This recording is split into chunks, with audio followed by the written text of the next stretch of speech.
Donald Trump crie victoire comme prévu. Il n'y aura pas de destitution. Il n'y a d'ailleurs pas vraiment eu de procès. Le président américain est acquitté et peut maintenant mettre sereinement le cap sur la présidentielle de novembre. Tous les voyants sont au vert, un chômage au plus bas et une popularité en hausse.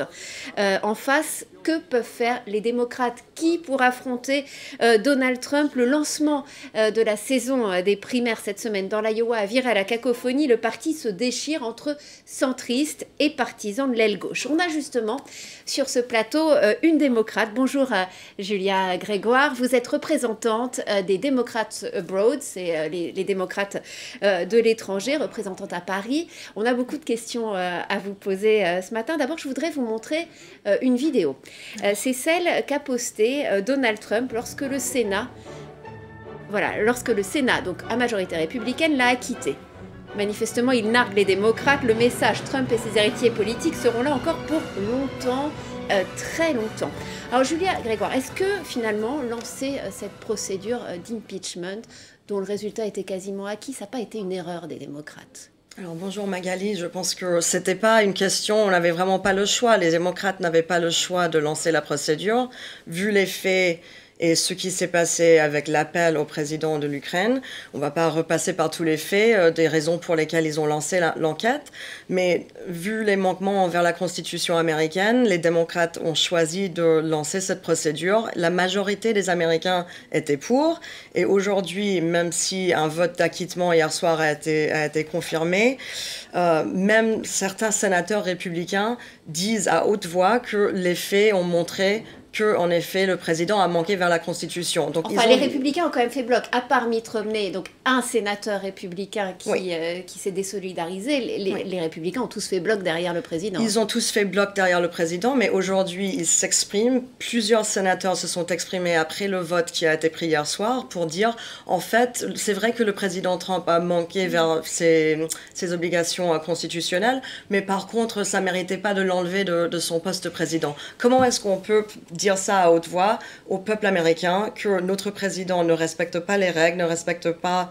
l'état de droit américain, ce que cette vidéo que vous venez de montrer démontre parfaitement. Le fait de mettre ça sur Twitter, la plateforme que tous les Américains peuvent voir, que tout le monde peut voir, disant que moi, non seulement est-ce que je vais me présenter en 2020, mais même après, même si aux États-Unis, comme dans toutes les démocraties, les présidents ne peuvent pas rester à perpétuité. Donc, Vous pensez que les démocrates, parce que finalement c'était ça votre calcul, ont réussi à ternir l'image du président avec ce procès ?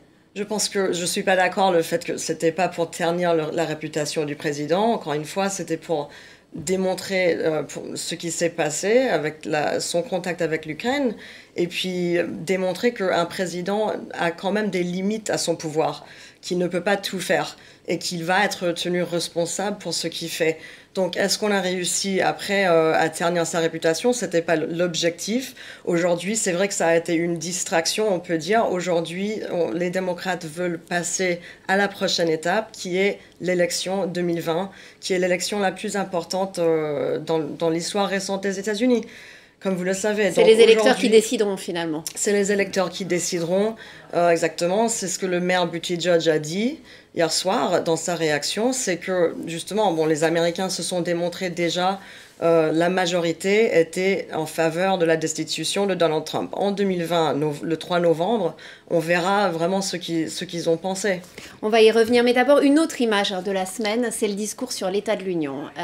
Donald Trump donc, prend la parole devant le Congrès réuni, c'était mardi soir, un moment solennel s'il en est, et regardez, derrière lui, Nancy Pelosi, la chef des démocrates, qui déchire méthodiquement, soigneusement le discours du président. La chose la plus courtoise qu'elle ait trouvé à faire, c'est ce qu'elle a dit après par rapport aux autres alternatives. C'est quand même du jamais vu, cet état de tension qu'on a entre l'opposition et le président. Tout à fait. Alors, le fait que vous avez commencé par présenter ce discours comme un événement solennel, c'est exactement ça. Les prédécesseurs de Donald Trump l'ont pris comme ça. C'est un moment extrêmement solennel dans la procédure américaine, dans la politique américaine. Donald Trump, hier soir, l'a ridiculisé, comme il fait de beaucoup de choses. Il n'a pas respecté cela. Il n'a pas serré la main de la représentante du Parti démocrate, Nancy Pelosi. C'est pour cette raison qu'elle a décidé de déchirer son discours. Un mouvement, une action qui symbolise le fait que les démocrates ne vont plus accepter cette manière de complètement ignorer la procédure, ignorer la Constitution et ce qu'il faut qu'on fasse pour respecter le pays et respecter le peuple. Donc elle a été justifiée à faire ça, même si c'était un geste très fort, je suis d'accord. Mais surtout, le président Trump, dans son discours, il n'a vraiment pas respecté le fait que ça soit un événement solennel.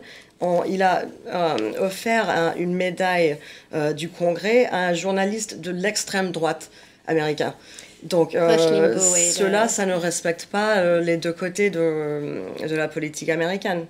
On va en venir aux primaires démocrates, parce que c'était quand même aussi l'autre moment clé, première étape cette semaine dans l'Iowa, et c'est pas très bien parti quand même, vu les soucis techniques que le parti a rencontrés et qui ont empêché d'avoir des résultats dans la foulée. Mais il y a une surprise, c'est la victoire donc d'un inconnu, ou presque, le centriste Pete Buttigieg, 38 ans, un vétéran de l'Afghanistan, ancien maire d'une ville de l'Indiana, au cœur du Midwest, homosexuel. Il fait souvent campagne aux côtés de son mari, alors que ses rivaux sont surtout quand même dans la dénonciation de Donald Trump. Lui essaye de porter un message plus positif. Regardez. Il est temps de tourner la page de la vie politique à Washington, paralysée par les mêmes façons de penser, par les mêmes vieux combats. Il nous faut une vision audacieuse pour la nouvelle génération. Il faut inverser la tendance sur le changement climatique, terminer ces guerres sans fin et nous adapter aux menaces d'aujourd'hui. Nous devons en finir avec les vieilles politiques et unifier cette nation. Fini le vieux monde de l'audace, de la jeunesse. Il a quand même fait un très bon début de campagne, Pete Buttigieg, par rapport notamment à Joe Biden, 77 ans, l'autre centriste de la course, l'ancien vice-président d'Obama qui s'est pris les pieds dans le tapis, qui n'arrive que quatrième.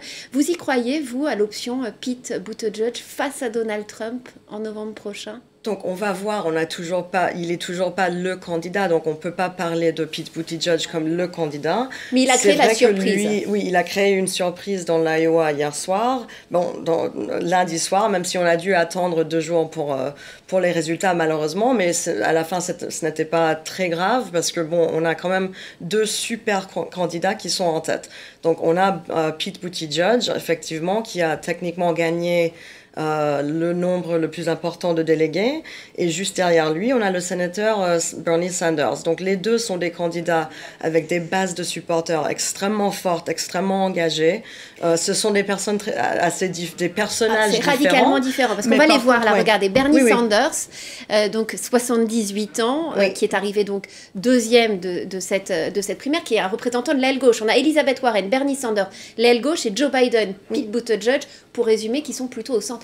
On a vraiment l'impression que le Parti démocrate n'arrive pas à choisir, qu'il est déchiré entre ces deux tendances. Donc le parti n'est pas déchiré, ça fait partie de la procédure électorale aux États-Unis.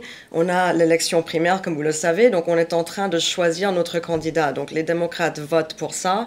L'Iowa, c'est seulement la première élection primaire. Donc ensuite, ça nous montre déjà, ça nous guide un peu là où les voteurs vont aller. Donc on sait déjà que ce sont les 2 premiers candidats. Il y a toujours Elizabeth Warren et Joe Biden. Les prochaines élections primaires seront le 11, le 22 et le 29 février. On aura l'État de Nevada, l'État de New Hampshire en premier, dans la Nouvelle-Angleterre. Oui, c'est un marathon électoral. Ensuite le Nevada, ensuite la Caroline du Sud. Et après ça, on a la Californie et plein d'États qui vont voter, y compris les démocrates à l'étranger, qui comptent 9 millions d'Américains à l'étranger, qui auront l'opportunité de voter dans une élection primaire dehors des États-Unis, y compris en France, dans plusieurs villes en France, le 3 mars. Donc, une fois qu'on arrivera début mars, on va vraiment avoir un candidat qui arrivera en tête. Et je voudrais signaler aussi le fait qu'il n'y a pas tant de différence entre les candidats que ça.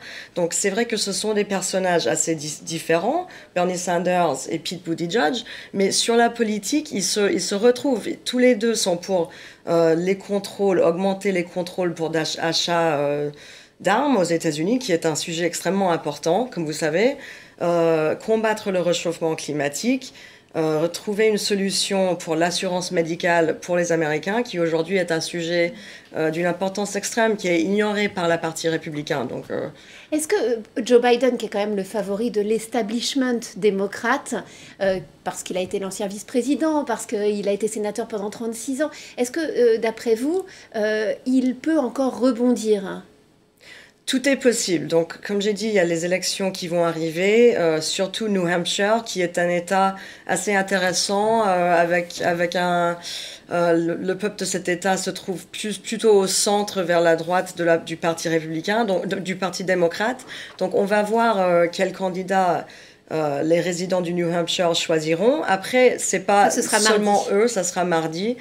Ça sera tout le pays qui choisira. Biden, oui, bien sûr qu'il pourra rebondir, Warren aussi, mais dans tous les cas, vers début mars, on va pouvoir avoir une idée meilleure de qui est-ce qui sera le bon choix. Et de toute façon, ils ont tous des bases très importantes. On est unis sur les sujets à la fin de la journée, donc vous ferez bloc derrière votre candidat. Merci beaucoup, Julia Grégoire, d'avoir été avec nous. Magali. On va suivre évidemment avec beaucoup d'intérêt cette campagne américaine qui se lance.